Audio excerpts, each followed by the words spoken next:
안녕하세요. 우리 함께 마포 아카데미에서 외로움 이야기를 주제로 강의할 고려대학교 심리학과의 최기용 교수입니다. 반갑습니다. 저는 대학교 부설 KU 마음건강연구소의 소장으로 있고요. 마음건강 KU 인지행동치료센터에서 심리학자로서 여러분들의 마음의 고통, 심리적인 어려움 이런 부분들에 대해서 상담을 제공하고 있는 소장으로 있습니다. 자, 오늘은 여러분들과 함께 외로움에 대해서 그리고 노년기에 대해서 조금 말씀을 함께 나눠보도록 하겠습니다. 지금 평균 수명이 굉장히 늘어났잖아요. 그래서 한 사람이 태어나서 이렇게 살아가면서 어찌 보면 가장 많은 시간을 노년기로 살게 됩니다. 그리고 2025년만 되어도 10분 중에 2분 정도가 노년기의 삶을 살게 된다고 하고 있습니다. 그리고 지금 현재에도요, 서울시의 인구 통계를 봤을 때 10분 중에 1분에서 2분 정도가 노년기 65세 이상의 기간을 보내고 있다라고 알려져 있습니다. 자, 그럼 노년기의 외로움이 이제 굉장히 중요한 이슈로 부각이 되고 있는데요. 우리가 노년기가 되면서 삶에 여러 가지 변화가 나타나게 됩니다. 그 중에 하나가 우리가 질병이나 이런 부분들이 생기면서 좀 몸에 불편감이 생기기도 하고요. 그리고 가족들이 이렇게 동거하는 숫자가 점점 이렇게 줄어들게 되기도 하고요. 그리고 사회적인 변화로 인해서 사람들과 접촉하는 어떤 이런 기회들도 점차 줄어들게 되는데, 특히 최근에는 코로나로 인해서 많은 사람들이 물리적인 거리를 두기, 그리고 사회적 거리 두기 이런 일들을 하면서 더 많은 사회적인 접촉의 기회가 줄어들게 되는 것 같습니다. 이와 더불어서 또 노년기가 되면서 주변 사람들과 또 이제 사별을 경험하시는 분들도 이제 점차 늘어나게 되면서 이 고립이라는 부분, 그리고 외로움이라는 부분이 굉장히 중요한 우리 삶의 토픽으로 자리를 잡는 것 같습니다. 자, 그래서 노년기의 외로움을 얘기할 때는 항상 노년기의 고립, 이런 부분도 함께 얘기가 되는데요. 통계들을 좀 살펴보면 한 10분 중에 한 2분에서 4분 정도가 실제 사회적으로 고립이 되어 있다라고 보고가 되어 있고요. 그 중에 10분 중에 한두 분 정도는 그 고립의 정도가 꽤 심각한 수준에 이른다라고도 얘기하고 있습니다. 이 부분은 조금 더 객관적인 어떤 데이터이고요. 내가 정말로 고립이 되었든 안 되었든지 간에 주관적으로 우리가 사회적인 어떤 고립감을 느낄 수도 있습니다. 굉장히 놀랍게도 지금 한국에서 10명 중에 6명 정도가 어느 정도의 고립감을 느끼고 있다 이렇게 얘기를 하고 있고요. 그 중에 한 2분 정도는 매우 심각한 고립감을 경험하고 있다라고 얘기합니다. 자, 이 말씀을 드리는 이유는 어떻게 보면 우리 인간으로 태어나서 피할 수 없는 현상 중에 하나가 바로 고립감, 그리고 주관적인 외로움 이런 부분이 아닐까. 그리고 이러한 고립감이나 주관적인 외로움을 느끼는 사람이 나 혼자만은 아니구나, 그리고 굉장히 보편적인 감정이구나 라는 것을 여러분들이 다시 한번 이렇게 마음속에 가지셨으면 하는 생각에서 말씀을 드렸습니다. 자, 그러면 외로움에 대해서 조금 더 이해할 수 있도록 저희가 고립감과 외로움에 대한 어떤 관계를 좀 얘기를 해 보도록 하겠습니다. 우리가 사회적인 관계를 하는데요. 어떤 사람들은 굉장히 많은 사회적인 관계를 원하고요. 우리가 외향적인 사람들, 이런 분들은 더 많은 사회적인 어떤 네트워크, 관계 이런 것들을 추구하고, 하지만 또 내향적인 분들은 그렇게 많은 관계를 또 원하지는 않습니다. 사람마다 내가 원하는 관계의 수나 관계의 횟수나 빈도, 그리고 그 관계에서 원하는 어떤 관계의 질 이런 부분들이 기대하는 바가 조금씩 다를 것입니다. 그런데 내가 만약에 기대하는 관계의 횟수나 관계의 빈도나 관계의 질이 이만큼인데요. 내가 지금 현재 맺고 있는 관계의 횟수나 빈도, 그리고 질이 이렇게 낮다라고 하면 요만큼의 이제 그 차이가 생기게 됩니다. 이런 차이가 생길 때 자연스럽게 우리가 느껴지는 경험하게 되는 감정이 바로 외로움이라고 할 수 있습니다. 자, 그렇다면 이 사회적인 관계 속에서 아까 제가 질이라는 말을 했는데요. 관계의 질이라고 얘기했는데요. 그 부분을 조금 더 들여다보면 도대체 우리가 사회적인 관계에서 원하는 어떤 중요한 요소들은 무엇일까 이렇게 살펴보면 사실 우리가 원하는 것에는 몇 가지 요소가 있는데 그 중에 하나가요. 바로 내가 가치 있는 사람이고 싶다라는 거예요. 그리고 내가 믿음직한 사람이다라는 어떤 경험입니다.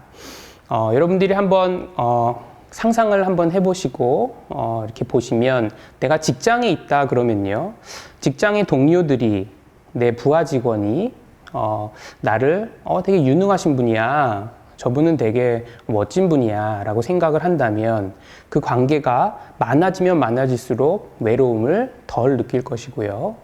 가족 안에서도 가족 구성원들이 내 자녀들이 나를 참 우리 아빠는 믿을만해. 우리 아빠는 참 멋있는 분이야. 우리 엄마는 굉장히 나를 사랑해 주셔. 굉장히 중요한 분이야. 이런 생각을 하면 그 관계가 많아질 때, 양이 많아질 때 외로움도 줄어들게 될 것입니다. 바꿔 말하면요. 우리가 그 관계 속에서 내가 가치 있는 사람이라는 경험을 적게 할 경우, 그리고 나를 믿어주는 사람이 적은 경우, 그리고 그 사람들과 소통하고 함께 할 수 있는 시간이 적을 때 우리는 외로움이라는 감정을 느끼게 됩니다. 자, 그러면 그 외로움이라는 감정이 우리에게 왜 느껴지는가에 대해서 제가 조금 말씀을 드렸고요. 그럼 외로움이라는 감정이 이렇게 들고 나면 어떤 일이 일어나는지에 대해서 좀 설명을 해 드리겠습니다. 자, 외로움이라는 감정이 자연스럽게 일어나면 우리 마음에는 여러 가지 고통스러운 감정이 이렇게 스물스물 일어납니다. 자, 그 감정 중에 하나는 슬픔, 그리고 불안감, 때로는 화, 이런 감정들이 일어날 거예요. 자, 이런 감정들은 왜 일어나냐면 종국적으로 우리를 괴롭히기 위해서 일어나는 감정들은 절대 아닙니다. 이 감정들은요, 사실은 우리를 외로움에서, 외로운 상황에서 우리를 이렇게 밖으로 나올 수 있도록 도와주기 위해서 나오는 것들이에요. 그러면 이런 감정들이 이렇게 들 때요, 한번 생각해 보시면 내가 그 관계에서요, 한 발짝 이렇게 멀어지게 됩니다. 한 발짝 뒤로 물러나게 되면서 고민을 해요. 도대체 내가 뭘 잘못했나? 아니면 혹시 내가 조금 어떤 나쁜 모습이 있나? 내가 모자란 면이 있나? 이런 부분들을 고민을 하게 됩니다. 왜냐하면 사람들이 생각했던 것보다 나를 덜 신뢰하고 덜 존경하고 나랑 이야기하려고 하지 않고 그런 것 보면 뭔가 내가 잘못했을 수도 있겠다. 아니면 내가 좀 미운 구석이 있나 보다. 이런 생각을 자연스럽게 하는 거고요. 그런 생각을 하게끔 만드는 감정들의 목적은 잘못한 게 있으면 고쳐라. 그리고 내 미운 부분이 있으면 조금 나아지도록 만들 수 있게 노력해라 라는 신호를 주는 겁니다. 하지만 이런 감정들은 꽤 고통스러워요. 그래서 우리가 일종의 스트레스다 이렇게 부르게 됩니다. 우리는 이런 감정이 들 때 이렇게 들여다보고요. 아이고, 내 마음속에 이런 감정들이 드는구나 라고 들여다보고 그럼 내가 뭘 하면 좋을까 이렇게 고민하는 경우도 있지만 그렇기보다는요. 그냥 떨쳐버리려고 생각하지 않으려고 합니다. 그러면 이 감정들이 무슨 일을 하냐면 떨쳐지는 게 아니고요. 이거 봐라. 내 말을 잘 안 듣네. 더 큰 고통으로 우리한테 신호를 줍니다. 왜냐하면 내가 잘 못 알아차린 줄 알고 신호를 주는 거예요. 그럼 더 큰 고통 속에 있겠죠? 그럼 난 더 도망가고 그럼 더 큰 고통이 있겠죠? 그럼 더 지속적으로 이런 고통스러운 감정 속에 있게 되면 장기간 우리가 스트레스에 노출이 되는 거예요. 자, 그러면 어떤 변화가 일어나느냐? 우리 스트레스를 이렇게 껐다 켰다 해주는 그 스위치가 우리 뇌 안에 있습니다. 그 뇌가 이거는 좀 위험해. 그러면 스위치를 탁 켜줘요. 그럼 우리 몸에 변화가 일어납니다. 심장도 빨리 뛰고요. 그리고 우리가 면역력도 순간적으로 좀 약해지고, 왜냐하면 우리의 에너지가 어떤 싸우거나 도망가거나 이런 근육들의 에너지가 써야 되거든요. 그리고 우리 몸이 전체적으로 그러한 어떤 전투 모드, 그리고 싸워야 되는 모드, 이런 쪽으로 바뀌게 되는 거예요. 그리고 머릿속에서는 계속 우리의 루프가 돌아갑니다. 내가 잘못했나? 걱정을 계속 하게 되는 거예요. 이런 상황이 되다 보면 이 스위치가요, 오랫동안 우리 코티졸이라는 호르몬 속에 있다 보면 이 스위치가 이렇게 망가지게 됩니다. 망가지게 되면 스위치를 껐다 켰다 하지 못하니까 스위치가 계속 켜 있는 상태가 되어 있는 거예요. 그러다 보면 이 뇌 부위가 점점 그 세포들도 죽어가고, 근데 이 뇌 부위가 굉장히 중요한 역할을 또 하나 하는 게 기억력, 이런 부분인데요. 그러다 보니까 기억력도 좀 떨어지고, 내가 뭔가 생각하려고 해도 생각도 잘 나지 않고, 그리고 면역력도 감소하고, 잠도 잘 못 자겠고, 그러다 보니까 심혈관 질환도 생기고, 이런 악순환의 고리가 이렇게 생겨난다고 하는 겁니다. 자, 그 외로움이 이렇게 일어났을 때 사실은 목적은 우리가 사람들과 더 좋은 관계를 유지하자라는 목적으로 우리에게 왔지만, 우리가 어떻게 이 외로움을 다루냐에 따라서 내 건강이 해쳐지는 경우도 있고요. 또 어떤 경우에는 다시 그 관계를 회복하는 경우도 있을 것입니다.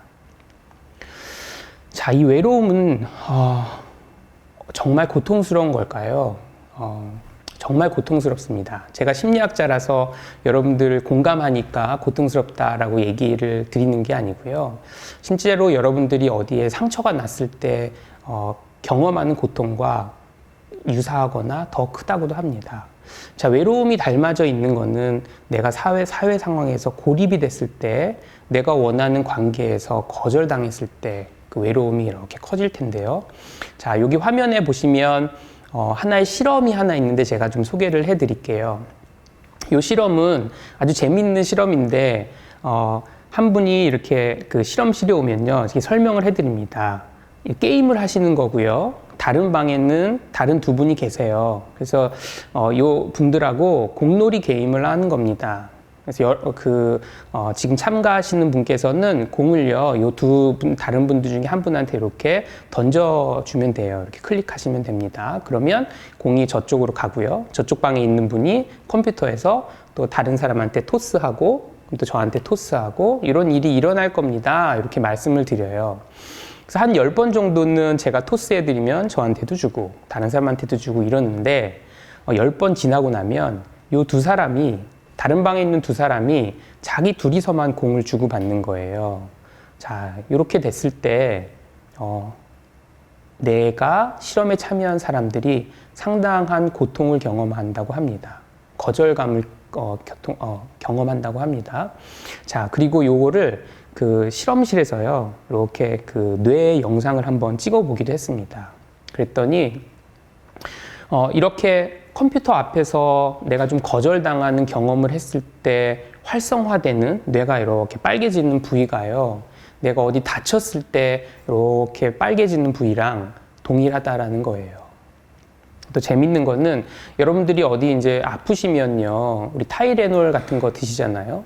그럼 타이레놀은 이렇게 고통이 있을 때 우리를 이렇게 고통을 줄여주는 이런 고통을 줄여주는 이제 약이잖아요. 그런데 실제로 타이레놀을 이렇게 복용을 하잖아요. 그러면 심리적인 고통도 이렇게 줄어든다라는 거예요.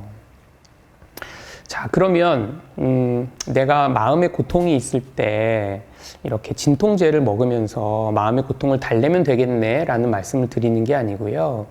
저는 여기서 두 가지를 말씀드리고 싶습니다.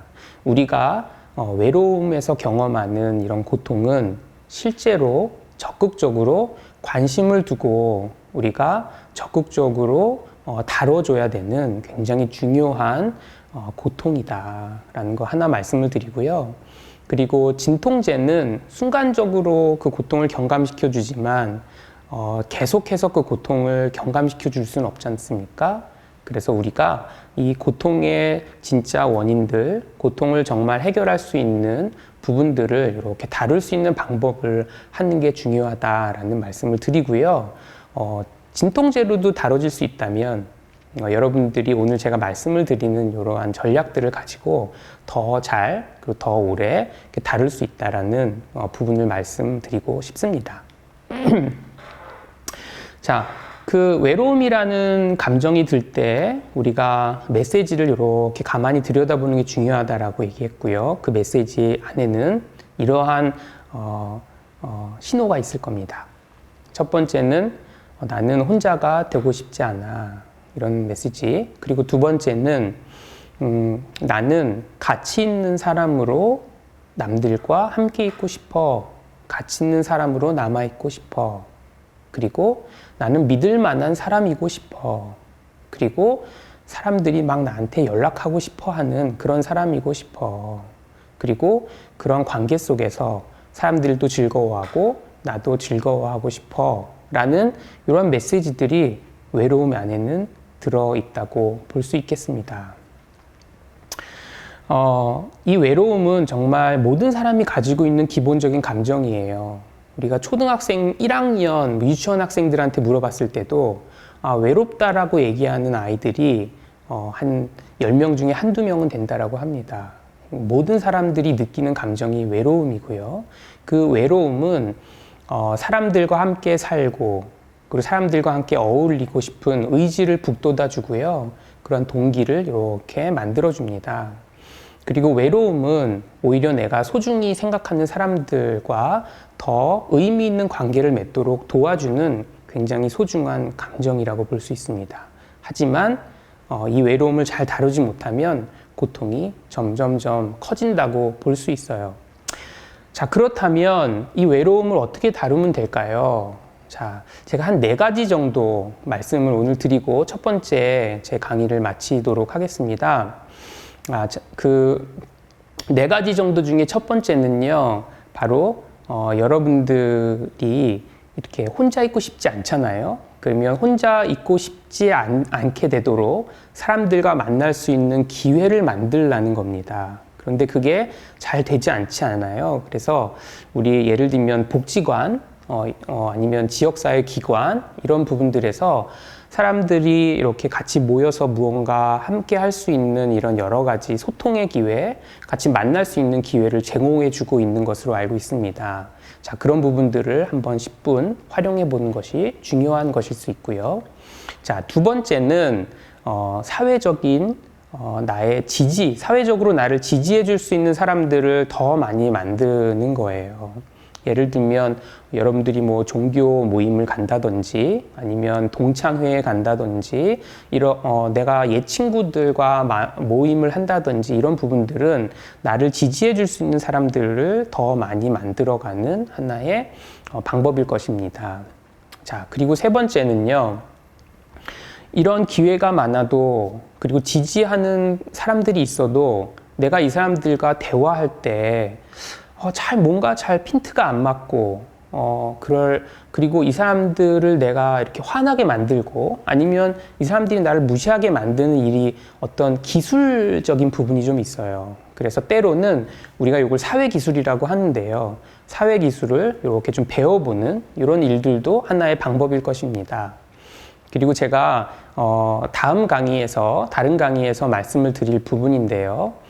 또 하나 중요한 부분은 바로 우리가 사람들 그리고 나를 생각하는 내 사고 체계, 내가 나를 지각하는 하나의 사람들을 바라보는 나를 바라보는 우리 마음의 창이 있는데 그 부분에 있어서 어떤 왜곡이 있거나 뭔가 잘못된 부분이 있을 때 그런 부분의 변화를 꿰어보는 것입니다.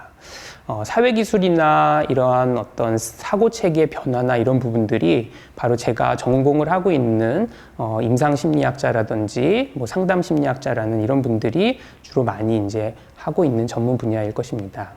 그래서 제 다음 강의에서는요, 그 부분에 대해서 조금 더 자세히 여러분들이 또 이렇게 약간의 실습을 하면서 들으실 수 있도록 제가 한번 구성을 해서 소개를 해 드리도록 하겠습니다.